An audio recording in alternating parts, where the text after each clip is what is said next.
இன்றைய காலநிலை அவதானம். வாகன இறக்குமதியில் முறைகேடு, மண்சரிவு அபாய எச்சரிக்கை. மலசல கூடத்தில் கழுத்தறுக்கப்பட்ட நிலையில் மாணவனின் சடலம் மீட்பு.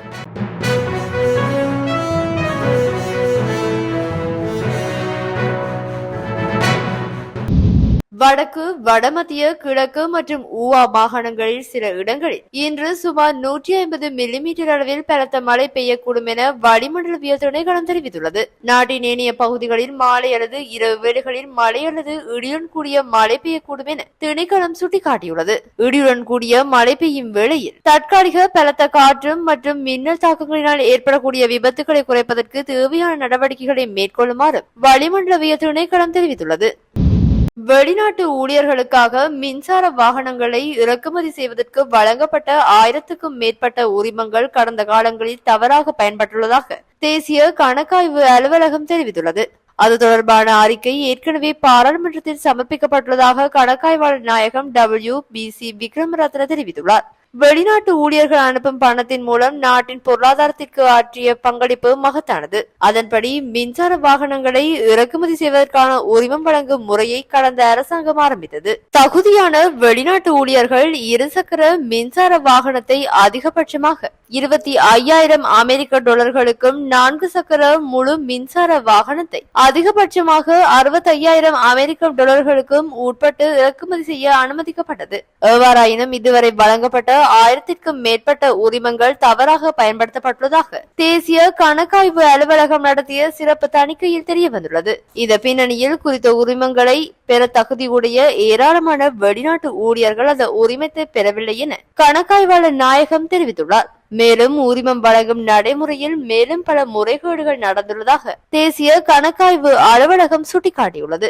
இதன்படி அனைத்து முறைகேடுகளையும் உள்ளடக்கிய இந்த விசேட கணக்காய்வு அறிக்கையை கணக்காய்வாளர் நாயகம் பாராளுமன்றத்தில் கையெழுத்துள்ளார். அதன்படி எதிர்காலத்தில் சபைக்கு அறிக்கை தாக்கல் செய்யப்பட உள்ள நிலையில் அதன் மூலம் தேசிய கணக்காய்வு அலுவலகமும் அரசாங்கத்திற்கு பல பரிந்துரைகளை முன்வைக்க உள்ளது. வெளிநாட்டு ஊழியர்களுக்கு மின்சார வாகனங்களை இறக்குமதி செய்வதற்கான உரிமம் வழங்கும் நிகழ்ச்சி திட்டம் தொடர்பாக கண்டறியப்பட்ட உண்மைகளின் அடிப்படையில் ஒரு மாதத்திற்கு மேலாக நடத்தப்பட்ட கணக்காய்வு மூலம் இந்த அறிக்கை தொகுக்கப்பட்டுள்ளது.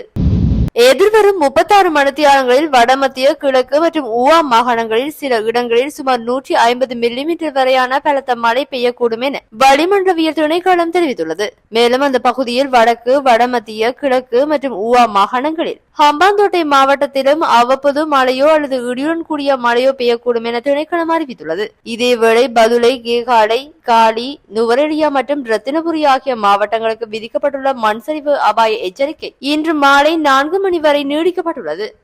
கொழும்பில் விகாரை ஒன்றின் மெலசல கூடத்தில் இருந்து கழுத்தறுக்கப்பட்ட நிலையில் மாணவனின் சடலம் மீட்கப்பட்டுள்ளது. அனுராதபுரம் பல்கலைக்கழகத்தில் கல்வி கற்கும் மாணவர் ஒருவர் கொழும்பில் உள்ள விகாரையின் மெலசல கூடத்தில் கழுத்தை அறுத்துக் கொண்டு உயிரிழந்த நிலையில் சடலமாக மீட்கப்பட்டுள்ளார். உயிரிழந்தவர் அனுராதபுரம் பல்கலைக்கழகத்தில் இலத்திரனியல் தொழில்நுட்பம் படித்துள்ளார். 25 வயதுடைய இந்த மாணவன் அனுராதபுரம், ரம்பேவ, கெந்தேவ, கோணக்கும்புக் வெவே பகுதியை சேர்ந்தவர் என போலீசார் தெரிவித்தனர். மருதானியில் உள்ள தனியார் நிறுவனம் ஒன்றில் இலத்திரனியல் தொழில்நுட்பம் தொடர்பான நடைமுறை பயிற்சிகளை பெற்றுக்கொள்ள குறித்த மாணவன் கொழும்பு வந்துள்ளதாக போலீசார் தெரிவித்தனர். பயிற்சி முடியும் வரை ஜம்பட்டா வீதியில் உள்ள ஒரு விகாரையில் தங்குமறையில் தங்கியிருந்துள்ளார். அங்கு வந்த மாணவர் பொது கழிப்பறைக்கு சென்றுள்ளார். நீண்ட நேரமாகியும் அவர் வெளியே வராதால் விகாரை நிர்வாகிகள் விடுதியில் தங்கியிருந்த மற்றவர்களிடம் விசாரணைகளை நடத்தியுள்ளனர். கழிவறை கதவு திறக்காததாலும் உள்ளே இருந்து சத்தம் கேட்காதாலும் இது குறித்து போலீசாருக்கு தகவல் தெரிவிக்கப்பட்டுள்ளது. போலீஸ் அதிகாரிகள் அங்கு வந்து கதவை உடைத்தனர். விசாரணையில் அந்த கழுத்தை தானே அறுத்துக் கொண்டமை கண்டுபிடிக்கப்பட்டுள்ளது. கழுத்தை அறுப்பதற்கு பயன்படுத்தப்பட்ட கத்தியம் கழிவறையில் இருந்து கண்டுபிடிக்கப்பட்டது.